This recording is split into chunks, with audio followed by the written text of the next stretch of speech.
এইমাত্র আপনারা যে ইফেক্টটি দেখলেন এটিকে মূলত ডলি জুম এফেক্ট বলে। এটা আপনারা ইন ক্যামেরায় খুব সহজে অর্জন করতে পারবেন এবং সেটা খুবই লিজিট হবে, কারণ আপনি যখন ইন ক্যামেরায় কোনো জিনিস অর্জন করবেন অপটিক্যালি সেটা কিন্তু পারফেক্ট থাকবে। এরকম ইফেক্ট আপনি যদি ক্যামেরা দিয়ে অর্জন করতে চান সেক্ষেত্রে যেটা করতে হবে, কোনো কিছু আপনি ভিডিও করতে করতে সামনের দিকে এগোচ্ছেন, সেক্ষেত্রে যদি আপনি যে লেন্স রয়েছে সেটাকে জুম আউট করেন সেক্ষেত্রে এরকম একটা ইফেক্ট পাবেন। কিংবা আপনি ভিডিও করতে করতে পিছনের দিকে আসছেন, সেক্ষেত্রে যদি জুম ইন করেন লেন্সটিকে সেক্ষেত্রে এরকম একটা ইফেক্ট পাবেন। তবে চিন্তার কোনো কারণ নেই, আজকে আমি আপনাদেরকে দেখাবো আপনাদের যদি ইন ক্যামেরায় সেই জিনিসটি করার অপশন না থেকে থাকে, কারণ আপনি যদি ক্যামেরা এটি করতে চান আপনাকে বেশ দক্ষ হতে হবে ক্যামেরা অপারেটর হিসেবে। আমরা বেশিরভাগ মানুষই সেটা পারবো না, তাই আমরা প্রিমিয়ার প্রো ব্যবহার করে এরকম একটা ইফেক্ট কিভাবে অর্জন করা যায় সেটি আজকে দেখে নেব। মনে রাখতে হবে যখন এরকম ইফেক্ট আপনি অর্জন করতে যাবেন সেক্ষেত্রে আপনার যে ভিডিও রয়েছে সেটিতে অবশ্যই কোনো ফরওয়ার্ড মুভমেন্ট কিংবা ব্যাকওয়ার্ড মুভমেন্ট থাকতে হবে, নতুবা এই ইফেক্টটি কাজ করবে না। তো আপনি যদি ড্রোন শটের কোনো ভিডিও যদি এটিকে ইফেক্ট দিতে চান সেটি দিতে পারবেন, কিংবা আপনি কোনো জিনিস ট্র্যাকিং করতে করতে সামনের দিকে এগোচ্ছেন সেরকম ভিডিও আপনি কিন্তু এই ইফেক্টটি দিতে পারবেন। ইজিলি আমরা প্রিমিয়ার প্রো দিয়ে এই ইফেক্টটি দিতে পারবো। সেটা কিভাবে দেবো এখন আমরা দেখে নেব। প্রিমিয়ার প্রোতে আমি এখানে দুইটা ক্লিপ নিয়ে নিয়েছি,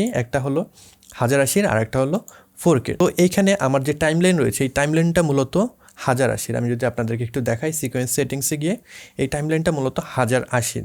আর আমাদের যে ভিডিও প্রথম ভিডিও এটা যদি দেখাই তাহলে দেখবেন এই ভিডিওটা 1080 একটা ভিডিও, কিন্তু পরবর্তী যে ভিডিওটা নিয়ে নিয়েছি সেই ভিডিওটা হলো আমাদের 4K একটা ভিডিও। এখানে দেখতেই পাচ্ছেন এটি 4K রেজুলেশনের একটা ভিডিও। তো সুবিধা হলো 1080 টাইমলাইনে যখন 4K ভিডিও নিয়ে আপনি কাজ করবেন, কারণ এখানে আমাদের ডিজিটাল কিছু জুম করতে হবে। তো যদি 4K ভিডিও হয়ে থাকে আপনার, সেই ক্ষেত্রে কিন্তু আপনার যে ব্লারিনেস ভিডিওতে সেটি থাকবে না। 1080-কে যখন আমরা জুম করব ডিজিটালি সেক্ষেত্রে কিন্তু একটু ব্লারিনেস চলে আসবে, শার্প থাকবে না আমাদের ভিডিওটা তত। তবে কাজ করার মতন অবস্থা থেকে যায়, আপনারা যদি চান 1080 ভিডিও দিয়েও কাজটি করতে পারেন। তো প্রথমে কিভাবে করবো সেটা দেখি। ফরওয়ার্ড মুভমেন্ট যে ভিডিওগুলোতে রয়েছে সেটি করার জন্য আমরা দেখতেই পাচ্ছেন এটা ফরওয়ার্ড একটা মুভমেন্ট রয়েছে। আমরা চলে যাবো কন্ট্রোল প্যানেলে। ইফেক্ট কন্ট্রোল প্যানেল যদি না থেকে থাকে উইন্ডোজে যাবেন এবং এখান থেকে আপনারা ইফেক্ট কন্ট্রোল নামে যে অপশন রয়েছে সেটার যে মার্ক চিহ্ন সেটা দিয়ে দিলে এই যে প্যানেল সেটা চলে আসবে। তো এই ভিডিওটা আমাদের সাইজ সেটাকে ইনক্রিজ করতে হবে। এটা ফরওয়ার্ড মুভমেন্ট, এর জন্য আমাদের প্রথমে ইনক্রিজ করতে হবে। আমি যদি এখানে সাইজ যেটা 150 দিয়ে দিই তাহলে আমাদের পুরো ভিডিওটা জুড়েই কিন্তু 150 সাইজ হয়ে যাবে। তবে খেয়াল রাখবেন এখানে যেন ঘড়ির সাইনটা ক্লিক করা না থাকে যখন আপনি এই হোল সাইজটাকে ইনক্রিজ করবেন।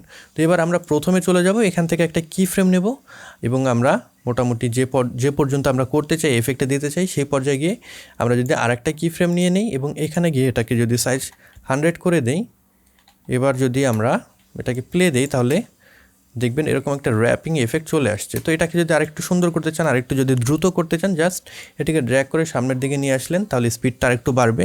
আপনাদের যে ব্যাকগ্রাউন্ড কম্প্রেসিং বা র্যাপিংয়ের যে একটা এফেক্ট সেই এফেক্টটা আরও কিন্তু আপনারা সেখানে সুন্দরভাবে বুঝতে পারবেন। আমি যদি এখন প্লে দিই এখানে কিন্তু ব্যাকগ্রাউন্ডটা যে আমাদের র্যাপিং হচ্ছে সেটা আরও বেশ ভালো বোঝা যাচ্ছে। আবার যদি আমরা এই ভিডিওটার যে স্পিড সেটাকে একটু বাড়িয়ে দিই, যেরকম এখানে যদি আমি এটার স্পিডটাকে 140 করে দিই এবং এটাকে যদি আরেকটু সামনের দিকে নিয়ে আসি, এখন কিন্তু ইফেক্টটা আরও বেশি জোস লাগছে। তো এইভাবে আমাদের ফরওয়ার্ড মুভমেন্ট রয়েছে যে ভিডিওতে সেটাকে আমরা এই ইফেক্টটা দিতে পারবো। এবার আসে ব্যাকওয়ার্ড মুভমেন্টের যে ভিডিও। তো এটা যেহেতু 4K ভিডিও, আমরা যদি এটার যে সাইজ রয়েছে সেটাকে যদি চাই কমাতে পারি, তো এখান থেকে আমরা এটার সাইজ 50% করে দেব, তাহলে আমার ভিডিওটা ছোট হয়ে গেল।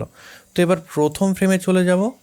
এবার হলো এইখানে ঘড়িতে সাইনে আমি ক্লিক করব, দেন সামনে কিছু দূর চলে গেলাম, এখানে গিয়ে আমি 100% করে দিলাম। এবার যদি প্লে দিই এক্ষেত্রেও সেম একটা এফেক্ট কিন্তু আমরা পেয়ে যাচ্ছি। তো একটা জিনিস মনে রাখবেন, যেটা আমাদের ব্যাকওয়ার্ড মুভমেন্ট রয়েছে সেই ভিডিওর ক্ষেত্রে আমাদের প্রথমে সাইজ ছোট রাখতে হবে, পরে জুম আমাদের যখন হবে সাইজটা আস্তে আস্তে বড় হবে। এবং যেটা ফরওয়ার্ড মুভমেন্ট রয়েছে সেটার ক্ষেত্রে প্রথমে আমাদের সাইজটা ভিডিওর বড় রাখতে হবে এবং লাস্টে গিয়ে আমাদের যে সাইজ সেটাকে 100% বা ছোট করে দিতে হবে, তাহলে এরকম ইফেক্ট আমরা অর্জন করতে পারবো। তো আপনারা দেখলেন কিন্তু খুব সহজে আমরা এইরকম যে ডলি জুম ইফেক্ট সেটা প্রিমিয়ার প্রো দিয়েই কিন্তু অ্যাচিভ করতে পারলাম। তো এই ছিল আজকের ভিডিও। আশা করি ভিডিওটি আপনাদের ভালো লেগেছে। যদি ভালো লেগে থাকে তাহলে অবশ্যই লাইক করবেন, কমেন্ট বক্সে আপনাদের মতামত জানাতে ভুলবেন না। এই চ্যানেলে আপনারা যদি আমার ভিডিও প্রথমবারের মতন দেখে থাকেন সেক্ষেত্রে এই চ্যানেলটি সাবস্ক্রাইব করে রাখতে পারেন, তাহলে কিন্তু ইন ফিউচার এই ধরনের ভিডিও খুব সহজে আপনাদের হোম পেজে পেয়ে যাবেন। সবাই ভালো থাকবেন, সুস্থ থাকবেন। পরবর্তী ভিডিওতে নতুন কোনো বিষয় নিয়ে আবার দেখা হচ্ছে। Until then, good by.